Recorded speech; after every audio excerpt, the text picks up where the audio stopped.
Hoje a nossa aula vai ser sobre turbidez e clarificação da cerveja.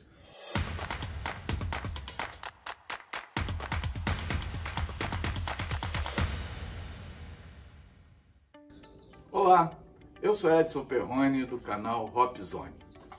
Hoje nós vamos falar sobre turbidez e clarificação da cerveja.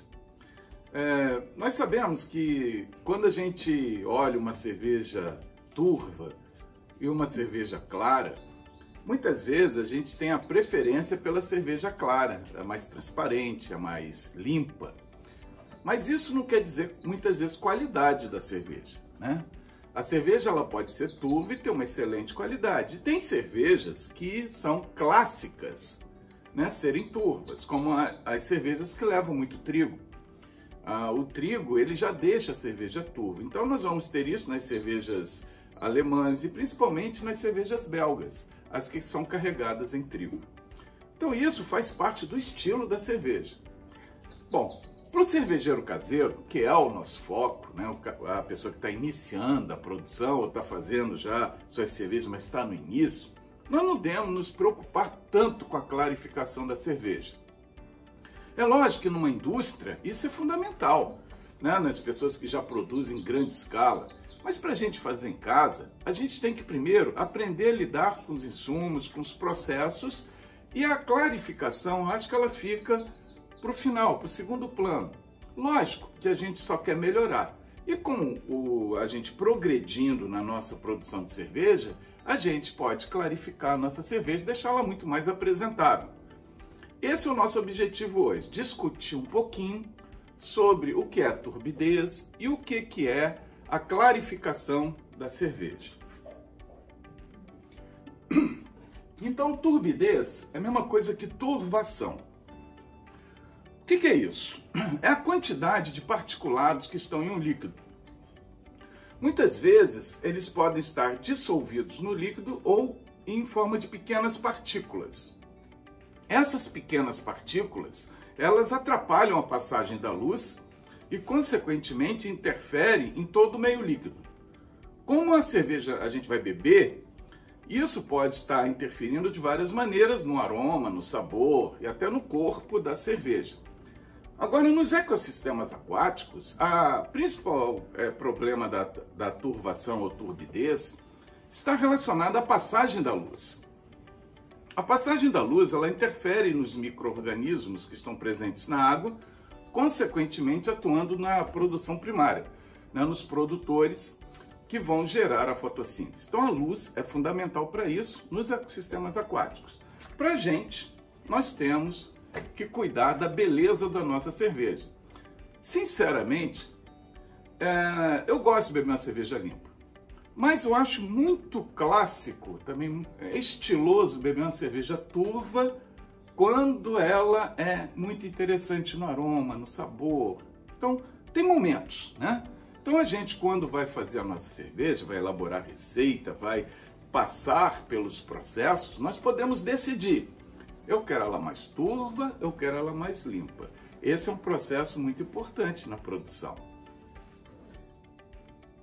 A turbidez na nossa cerveja, ela pode estar ligada a fatores da microbiologia do próprio líquido. O que isso quer dizer? A turbidez, um líquido túrbido, até a própria cerveja, pode estar contaminada com micro-organismos ali.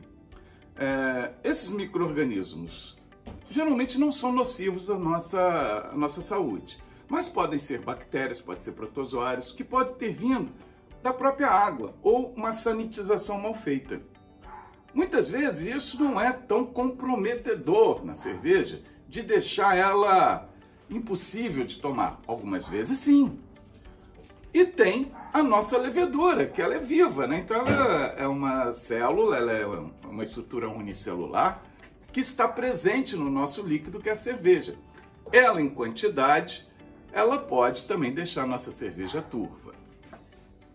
Outros fatores que podem atuar na nossa cerveja são os fatores que não são de origem microbiana. Então nós podemos ter aqueles que são de fato permanente, a gente não consegue muito alterar isso, a não ser com um processo de clarificação específicos, que é os beta-glucanos, que vem geralmente quando a gente usa aveia na receita, o amido, que está no grão, e a abraçagem foi mal feita, nós convertemos menos açúcar do que deveria ter sido convertido, então sobra amido no mosto, isso pode deixar a cerveja turva, e também partículas do próprio grão. Essas partículas que vêm da casquinha do grão, eles podem interferir também na nossa cerveja. Muitas vezes eles são difíceis da gente tirar. Outra forma também da gente ter a turbidez não microbiológica são as temporárias, que elas se convertem. Então podem ser os polifenóis, que vêm dos lúpulos, a ação de lúpulo. Quanto mais lúpulo a gente usa, mais polifenóis a gente pode ter. E as proteínas, que geralmente vêm do malte. As proteínas são derivadas da composição daquele grupo de maltes que nós vamos usar na nossa receita. Então, a receita ela é um grande passo para a gente definir se a cerveja pode ser turva ou ela tende a ser mais limpa. A nossa receita, ela tem que seguir os estilos. Então, se eu vou fazer, por exemplo, uma Witbier, a Witbier é uma cerveja de estilo belga, ela tende a ser turva, mas é uma turva clássica, uma turva clara, uma turva bonita. A gente, quando vai tomar uma Witbier, a gente espera que ela seja turva. Se a gente pegar uma Witbier transparente, a gente diz, não é uma Witbier. E algumas cervejas de trigo, né, das regiões do sul da Alemanha. Então essas são as cervejas que a gente tende a esperar elas um pouco mais turvas. E existem cervejas que a gente espera que elas sejam bem clarinhas, como por exemplo, pedir uma Pilsen, pedir uma cerveja, uma Kolsch, né? Até as Blonde Ales. A Blonde Ale permite que ela seja um pouquinho turva, que ela seja mais clara, e assim por diante. Bom, na escolha, quando a gente vai montar nossa receita, nós temos que escolher os maltes, né? As estruturas que serão fermentáveis. Se a gente usa muito trigo, como eu já falei, usa muita aveia na nossa receita, a gente tende a ter a cerveja mais turva. Isso é natural do malte. A quantidade de lúpulo incluído na receita também tende a deixar a cerveja mais turva. Então, cervejas muito lupuladas, por exemplo, uma Neipa, a Neipa ela é carregada de lúpulo. A gente nunca vai esperar de uma Neipa uma cerveja limpa. Ela vai ser sempre turva. É clássico dela pela quantidade de lúpulo. E também o tipo de levedura. Poxa, as leveduras trabalham de formas diferentes. Só para dar uma ideia, a S05, a US05 e a S04, que são da mesma produtora da Fermentes, elas trabalham de forma muito diferente. A S04, ela flocula muito fácil, ela vai para o fundo muito fácil. E a US05, ela tende a ser média, não tão acelerada, não tão flocula como a S04. E assim por diante. Cada cerveja tem a sua levedura clássica e essa levedura ela pode ficar em suspensão no líquido. E isso é o que dá a turbidez da cerveja. Tipo de levedura, é um micro-organismo que vai ficar em suspensão. Uma coisa interessante é que para o cervejeiro caseiro que está começando a produzir sua cerveja, eu não acho que a pessoa tem que estar muito preocupado se a cerveja ficou turva ou se a cerveja ficou clara. Ele tem que estar preocupado que a cerveja tem que ficar boa, né?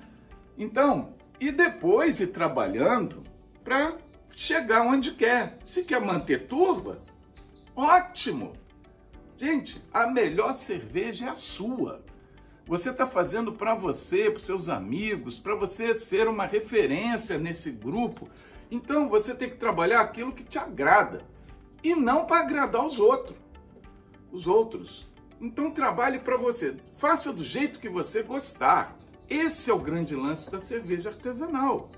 A gente poder brincar com essas receitas. Você pode fazer a mesma receita, deixando ela turva, E a mesma receita deixando ela um pouco mais clara, para ver qual que você gosta. Nós vamos falar disso aqui agora.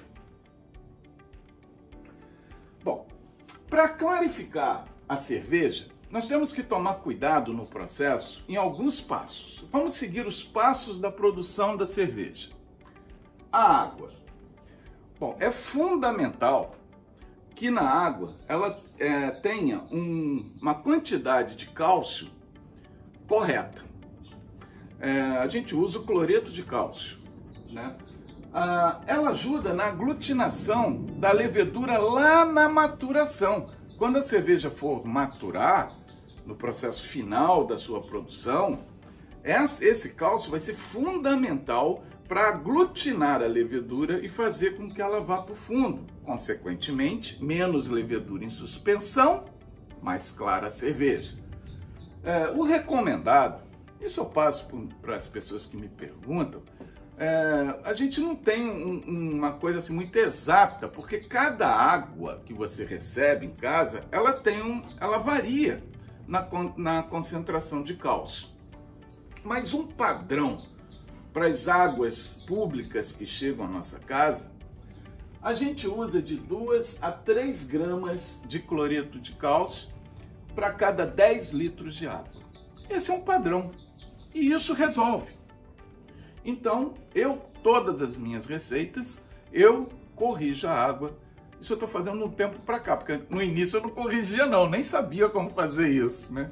Então agora eu já faço uma correção, né? Nos últimos 3, 4 anos eu já faço essa correção da água, porque eu tenho observado resultados melhores. Mas não quer dizer, se eu não corrigir, eu vou fazer uma cerveja de péssima qualidade. Não tem nada a ver. Eu estou trabalhando com melhorar a cerveja. Durante a mosturação ou braçagem, então quando eu estou lá cozinhando meus grãos, convertendo amido em açúcares fermentáveis, né, eu tenho que ter uma conversão do amido correta. Isso a gente aprende com a experiência, mas para quem está começando, eu aconselho a fazer o teste do iodo. Esse teste do iodo, ele é muito simples. Você pode comprar um iodo qualquer. O iodo, ele reage com amido. O iodo, na presença do amido, deixa roxo. Então, se a gente pega um pouquinho do moço, a gente chega assim, acabei minha abraçagem. Será que eu converti todo o amido nos açúcares fermentáveis? Aí você pega uma gotinha desse mosto, põe num prato branco, tem que ser um prato branco. Ou tem locais que vendem já os reservatórios certinho para pingar com umas depressões. Aí você coloca ali uma gota do mosto e pinga uma gotinha de iodo. Se ficar marrom claro, marrom bem claro, é porque converteu. Se ficar roxo ou marrom escuro, é porque ainda tem amido para ser convertido. O que faz? Continua mais alguns minutinhos a abraçagem para converter o amido em açúcares fermentáveis. O pH também é muito importante. O pH da abraçagem, ele tem que ficar em 5,2 e 5,6. Normalmente, se você usa uma água tradicional, água de rede pública, eu tenho observado, por várias medições que eu fiz, que quando a gente faz a abraçagem, a própria ação dos maltes que a gente coloca na receita, ele já baixa o pH, naturalmente. E chega nesse padrão. Aqui em casa eu consigo chegar a 5,3, 5,4 usando a água da rede pública, filtrada e descolorada, lógico, né? Então eu consigo ficar no meio disso aqui. Isso ajuda na ação das proteases. O que é proteases? Proteases são enzimas que degradam a proteína. Degradam a proteína em peptídeos. Depois podemos chegar até aminoácidos, né? A quebra de peptídeos originando aminoácidos. Então isso vai ser importante porque a proteína é um dos grandes problemas também na turbidez da cerveja. Só que a gente não pode eliminar a proteína toda, porque a proteína também é fundamental para dar espuma, né? na cerveja. Então a gente tem que ser moderado nisso aí. E fazer uma boa circulação do mosto. Quando a gente está acabando a abraçagem, a gente faz a circulação. Então a gente pega a água, o mosto geralmente do fundo, aí tem a cama de grão que está ali e joga por cima. Essa passagem do mosto pela cama de grão, as partículas vão sedimentando em cima da casca. Então a própria casca funciona como um filtro. Aí partículas menores que a casca vão agrupando ali e vai formando uma nova cama. As partículas menores que aquelas que depositaram ali vão agarrando na outra. Então cada vez partículas menores vão sendo retidas. E a gente observa durante essa circulação do mosto que a cerveja vai ficando realmente bem mais clara do que no início da circulação. Eu recomendo sempre no final da abraçagem fazer uma circulação entre 20 minutos a meia hora. Lógico, tem sistemas que já fazem a circulação automaticamente, algumas panelas automáticas já fazem, até o sistema Hermes costuma fazer isso constantemente porque ele está sempre circulando. Então é uma característica interessante, mais uma vez, do sistema Hermes, porque ele já circula o mosto constantemente. Durante a fervura. A fervura, quando a gente põe para ferver o mosto, além da função de esterilizar, de chegar na temperatura da adição de lúpulo, essas coisas que nós já falamos, a fervura vigorosa, ela tem como função fazer a coagulação das proteínas. Essa coagulação das proteínas tende a agrupar em partículas cada vez maiores e ela tender a sedimentar com mais facilidade, formando aquele trube, aquela sujeira no fundo da panela. Usar aditivos. Bom, eu estou fazendo a abraçagem, eu quero fazer de tudo para minha cerveja ficar limpa. Então eu vou usar tudo que eu estou falando aqui para cada processo e ajudar a limpar. Então quando a fervura está chegando assim no final, quando faltar uns 15 minutos para terminar a fervura, eu posso adicionar esses aditivos que ajudam a decantar proteínas em suspensão e particulados que estejam ali, até as casquinhas do próprio resto do malte tendem a precipitar com esses produtos. Eu uso normalmente 2 produtos. Eu vou falar desses 2 porque é o que eu uso e o que eu posso falar, né? Existem outros, mas eu uso o Afloc, que é uma pastilha, é feita de um tipo de algas, né, que ficam comprimidas em uma pastilha. A gente joga ela ali nos 15 minutos finais. Ela ajuda a aglutinar esses particulados e levar para o fundo. É um produto que ajuda na clarificação. E também o Bril Bright. O Bril Bright é um pó que a gente dissolve ele antes de jogar na cerveja. Lembrando que quem for usar Bril Bright tem até uma coisa interessante. É interessante você botar o pó num copinho e jogar água, temperatura ambiente, descolorada, nesse copinho e misturar. Se você põe a água, põe o Bril Bright por cima para misturar, a gente não mistura de jeito nenhum, ele vira uma meleca. Então é sempre o pó, depois a água. Bem, ainda clarificando a cerveja, na fermentação, nós temos que escolher a levedura certa.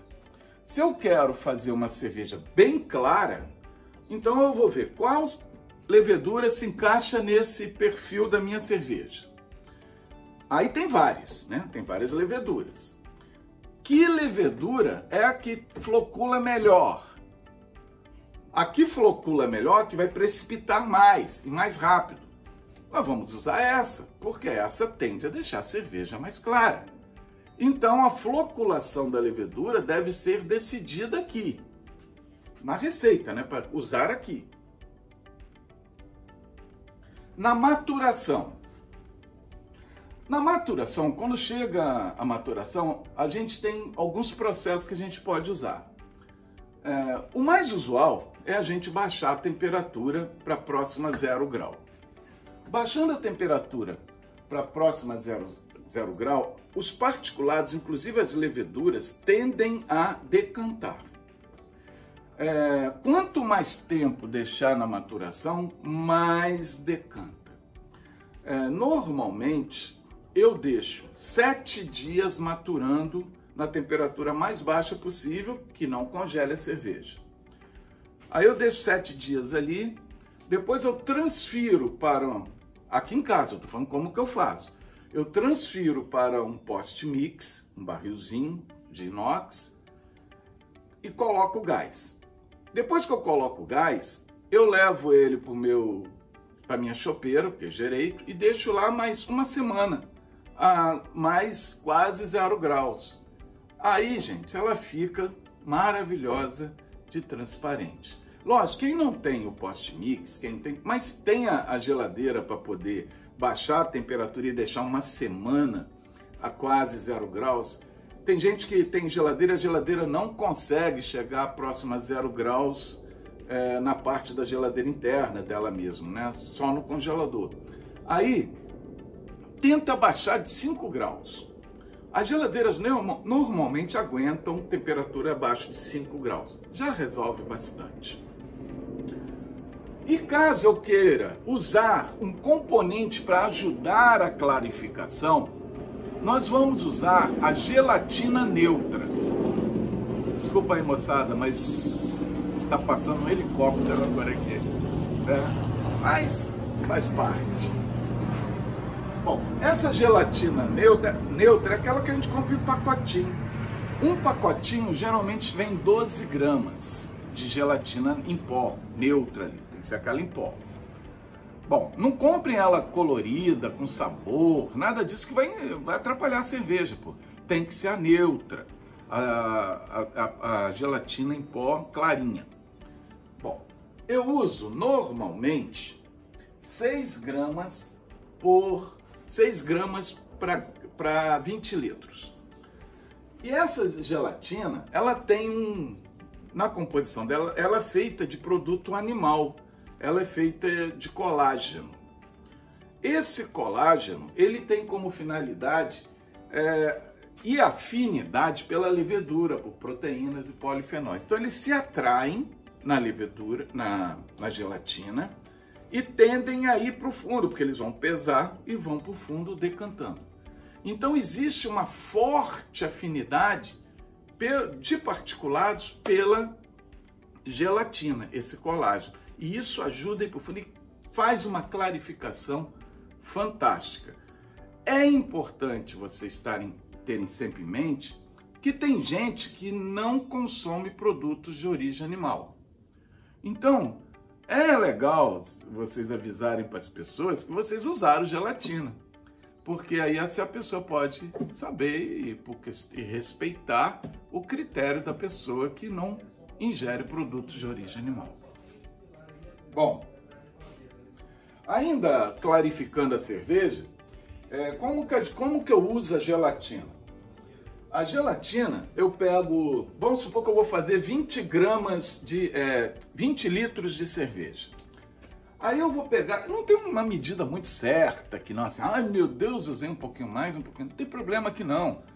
Eu vou fazer para 20 litros, eu pego meio pacotinho da levedura, da gelatina, coloco no fundo do copo e coloco água até mais ou menos nessa altura que vocês estão vendo aqui. Aí misturo, vocês estão vendo que a gelatina está bem concentrada aqui embaixo, misturo e vou para o micro-ondas.